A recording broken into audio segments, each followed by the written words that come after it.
ఆనిక్యంతో ఫోన్లో మాట్లాడుతూ ఉండగా బాలుకి అడ్డంగా దొరికిపోయిన రోహిణి. అసలు ఇదంతా ఎలా జరగబోతుందో తెలుసుకోవాలనుకుంటే ఇప్పుడే మా ఛానల్ తప్పకుండా సబ్స్క్రైబ్ చేసుకుని మా వీడియోని ఒక లైక్ చేయండి, అలాగే షేర్ చేయండి.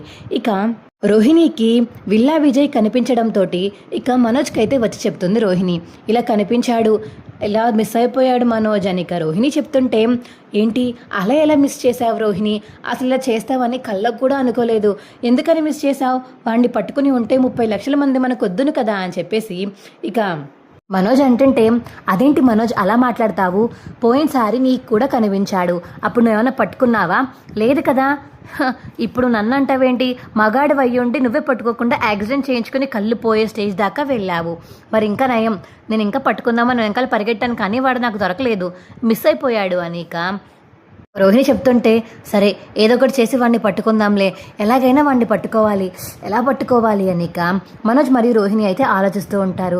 సరే మనోజ్, నేను ఎలాగోలాగా వాడిని పట్టుకోవడానికి ట్రై చేస్తాను, నువ్వు కూడా ట్రై చేయి, నేను బయట వాడి ఫోటో ఇచ్చి ఎంక్వైరీ చేయమని చెప్తాను, సరేనా అని రోహిణి అంటుంటే, వాడి ఫోటో మన దగ్గర లేదు కదా, ఎలా ఎంక్వైరీ చేస్తావు, నేను ఒక ఆర్టిస్ట్ చేత ఫోటో గీయించి ఇస్తాను బయట, సరేనా, నువ్వు టెన్షన్ పడకు అని రోహిణి అంటుంది.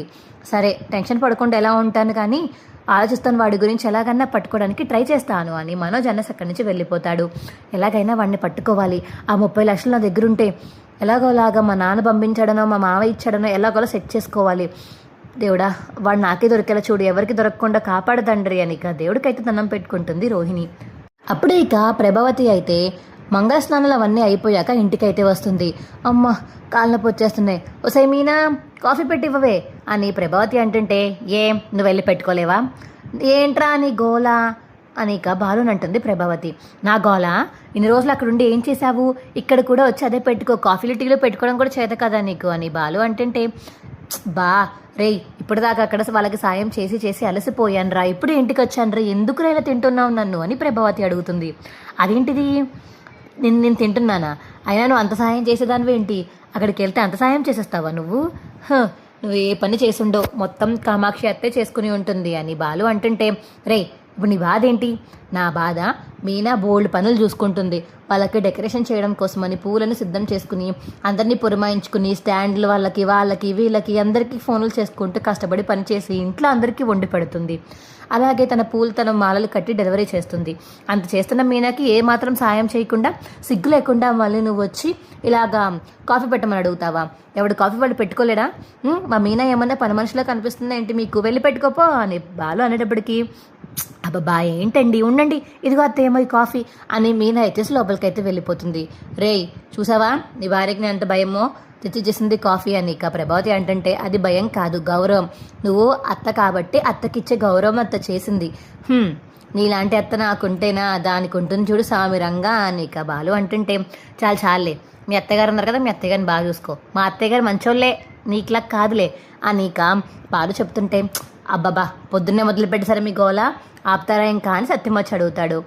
తెలిసిందే కదా మామయ్య మీకు ఇద్దరి గురించి, చిన్నపిల్లలు దెబ్బలాడుకుంటున్నారు వచ్చినప్పటి నుంచి వాదన, నిన్నంతా కనపడలేదు కదా, వాళ్ళ అమ్మగారు వాళ్ళ కొడుకు ఇద్దరు చూసుకోలేదు కదా, ఇవాళ మిస్ అయ్యేలా గొడవ పెట్టుకుంటున్నారేమో అని మీనా అంటుంటే, అవునమ్మా అది నిజమే అయి ఉంటుంది, నిన్న మొన్న గొడవలు పెట్టుకోక పాపం వీళ్ళకి ఏదోలా ఉన్నట్టుంది, ఇవాళ ఇప్పుడు హ్యాపీగా మాట్లాడుకుంటారులే అని చెప్పేసి ఇక సత్యం చెప్పడంతో నవ్వుకుంటూ ఉంటారు. ఇక మీనా మరియు సత్యం, ప్రభావతి మరి ఇంకా బాలు అయితే అలా కోపంగా చూస్తూ ఉంటారు మీనాని సత్యంని. సరే కానీ అందరూ ఏరి చూసి చాలా రోజులు అయిపోయినట్టు అనిపిస్తుంది, 2 రోజులు లేకపోయినా సరే నేను కొంచెంసేపు రెస్ట్ తీసుకుని వస్తాను అని ప్రభావతి రూమ్లోకి అయితే వెళ్ళి పడుకుంటుంది.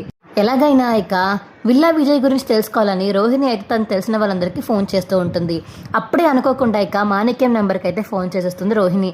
ఇదేంటిది మాణిక్యం నెంబర్కి చేస్తున్నానేంటి అని ఫోన్ కట్ అయిపోతుంటే అప్పుడే మాణిక్యం అయితే ఇక ఫోన్ లిఫ్ట్ చేస్తాడు. హలో రోహిణి పాప, నేనే చేద్దామనుకున్నా నువ్వే చేసేసావా అని ఇక మాణిక్యం మాట్లాడుతుంటే అప్పుడే ఇక బాలు అయితే పైకి వచ్చి అటు నుంచి అలా తన రూమ్లోకి అయితే వెళ్తూ ఉంటాడు. అప్పుడే ఇక రోహిణి అయితే ఎవరితో మాట్లాడుతున్న సంగతి విని అక్కడి నుంచి ఆగుతాడు బాలు.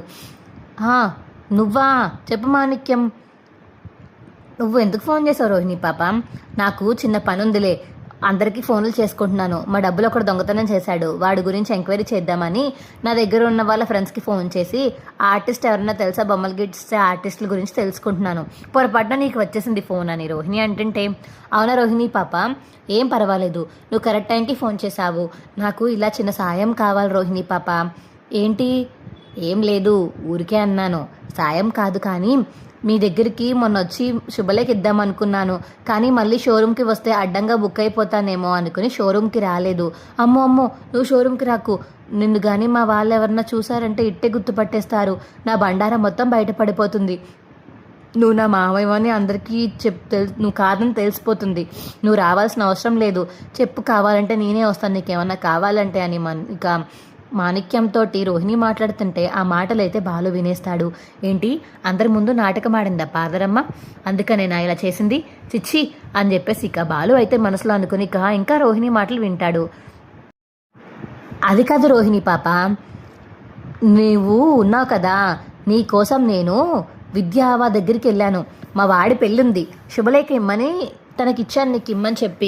తను నీకు ఇచ్చిందా లేదా అని కనుక్కుందామని చేద్దామనుకున్నాను, కానీ చేయలేకపోయాను. తను నీకు ఇచ్చిందా శుభలేఖ అని ఇక మాణిక్యం అడుగుతుంటే, ఇచ్చింది అని చెప్పేసి ఇక రోహిణి అంటుంది.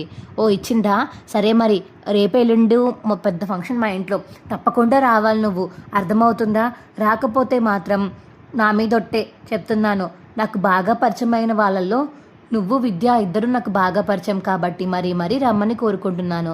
సరే రావాలి నువ్వు అని ఇక మాణిక్యం అంటుంటే, లేదు మాణిక్యం, నాకు కూడా ఇక్కడ మా వాళ్ళ పెళ్ళుంది, వస్తే వస్తాను లేదంటే లేదు. మళ్ళీ మీ దానికి వచ్చాక పొరపాటున ఎవరన్నా నన్ను చూసి గుర్తుపట్టి ఇదంతా నువ్వే చేసావని అన్నారనుకో, అటు సైడ్ మీ వాళ్ళ పెళ్ళి ఆగిపోతుంది, ఇటు సైడ్ మా వాళ్ళ పెళ్ళి ఆగిపోతుంది. కాబట్టి ఎందుకు వచ్చిందంటావు? నీ పన్ను చూసుకో, నేను మీ వెడ్డింగ్కి రాకపోవడమే మంచిది. మా వాళ్ళ సైడ్ పెళ్ళి ఉంది, అక్కడికి వెళ్తాను నేను. నన్ను చూసారనుకో మళ్ళీ మీ ఇంటి దగ్గర మీ ఫెస్టివల్ ఎవరొకళ్ళు, ఇంకా అయిపోయినట్టే నా పని అని రోహిణి చెప్పడంతో, సరే నీ భయాలు నీకు ఉంటాయి, సర్లే నువ్వు వచ్చినప్పుడు గుర్తుపట్టినందుకు. నేను మళ్ళీ మలేషియా నుంచి వచ్చానని తెలిసిందనుకో, మళ్ళీ మా వాళ్ళకు కూడా అబద్ధం ఆడానని తెలిస్తే మళ్ళీ పెళ్లి కూతురు తరపున వాళ్ళు మా ఇంటి సైడ్కి రావడం మానేస్తారు, పెళ్ళి క్యాన్సిల్ చేసేసుకుంటారు. వద్దులే మాకు కూడా ఇలాంటి టెన్షన్స్ అన్నీ. ఓకే సరే అని మాణిక్యం చెప్పడంతో, సరే మరి ఉంటాను అని చెప్పేసి మాణిక్యం ఫోన్ కట్ చేస్తుంది రోహిణి. అమ్మో, ఇంత పెద్ద నాటకం ఆడారా ఇద్దరూ కలిసి, ఇప్పుడు ఈ విషయాన్ని నేను బయట పెట్టాలా వద్దా?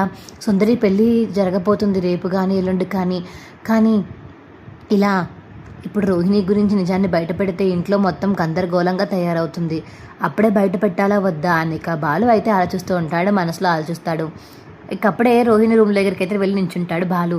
ఏంటి, బాలు ఇక్కడే ఉన్నాడు, మొత్తం వినేశాడా ఏంటి అని రోహిణి అయితే టెన్షన్ పడతాలో చూస్తూ ఉంటుంది. ఏంటి బాలు అలా నించుండిపోయావు? ఏం లేదు పార్లరమ్మ, నువ్వు ఏదన్నా అబద్ధాలు ఆడుతున్నావు నా దగ్గర? లేదు నీ దగ్గర నేనెందుకు అబద్ధాలు ఆడతాను అని రోహిణి అంటుంటే, అబద్ధాలు ఆడకపోతే పర్వాలేదు, కానీ అబద్ధాలు ఆడినట్టు తెలియాలి, నీ సంగతి చెప్తాను అని బాలు అయితే అనేసి అక్కడి నుంచి వెళ్ళిపోతాడు. అమ్మయ్య, వినలేదేమో అని రోహిణి చాలా రిలీఫ్గా ఫీల్ అవుతుంది. బాలు మాత్రం ఎలాగైనా సరే పార్వతమ్మ గుట్టు సుందరి పెళ్ళి అయిపోయాక బయట పెడతాను, ఇప్పుడే పెట్టేస్తే మా అమ్మ పెంట చేసేస్తుంది, తనని ఇంట్లోంచి బయటకు కూడా గెంటడానికి ముందుకు వచ్చేస్తుంది. అయినా నాకు సాక్ష్యాలు కూడా కావాలి. ముందా మాణిక్యంగా ఇంటికి తీసుకొచ్చి రోహిణి గురించి మొత్తం బండారాన్ని బయట పెడతాను అని బాలు అయితే మనసులో అనుకుంటాడు. ఇంత పెద్ద నాటకం ఆడతారా ఎవరైనా సరే? అసలు మనోజ్ గాడికి కూడా తెలియదేమో, నాకు తెలిసి. వాడికి తెలుసుంటే వాడు ఎందుకని ఇంకా రోహిణిని సపోర్ట్ చేస్తూ ఉంటాడు? లేదు, వాడికి కూడా చెప్పలేనట్టుంది పార్వరమ్మ. చిచ్చి, సొంత మొగుడు దగ్గర ఇన్ని అబద్ధాలు అసలు ఎవరన్నా నిజాలు చెప్పకుండా దాస్తారా? అసలు ఇది ఆడదైనా? నిజంగానే మా మనోజ్ గారిని ప్రేమించి పెళ్లి చేసుకుందా లేకపోతే మోసం చేసి పెళ్లి చేసుకుందా అర్థమై చావట్లేదు. చిచ్చి, అసలు ఇలాంటి ఆడవాళ్ళు ఈ భూమి మీద ఉంటారని పార్వతమ్మని చూస్తూ మా అమ్మని చూస్తుంటేనే బాగా అర్థమవుతుంది అని బాలు అయితే మనసులో అనుకుంటాడు. బాలుకేమీ తెలియలేదు కదా, బాలు వ్యవహారం చూస్తుంటే బాలుకేమీ తెలియనట్టే ఉంది, కానీ ఏదో తెలిసినట్టు కూడా అనిపిస్తుంది అని రోహిణి అయితే తన రూమ్లో కూర్చుని ఆలోచిస్తూ ఉంటుంది. బాలు ఇంకెలాగైనా సరే సుందరి పెళ్ళయ్యాక రోహిణి నిజ స్వరూపాన్ని బయటపడదామని అయితే ఫిక్స్ అయిపోతాడు. మా వీడియో మీకు ఎలా అనిపించిందో కింద కామెంట్ సెక్షన్లో తెలియచేయండి. మా వీడియో కనుక నచ్చితే మా వీడియోని లైక్ చేసి తప్పకుండా మా ఛానల్ని సబ్స్క్రైబ్ చేసుకుని పక్కనే ఉన్న గంట సింబల్ మీద క్లిక్ చేసి నోటిఫికేషన్స్ ఆల్లో పెట్టుకోండి. అప్పుడే మేము చేసే వీడియోలు మీకు రోజు వస్తుంటాయి. ఈ వీడియోని మిస్ కాకుండా చివరి వరకు చూసినందుకు చాలా ధన్యవాదములు. Bye friends.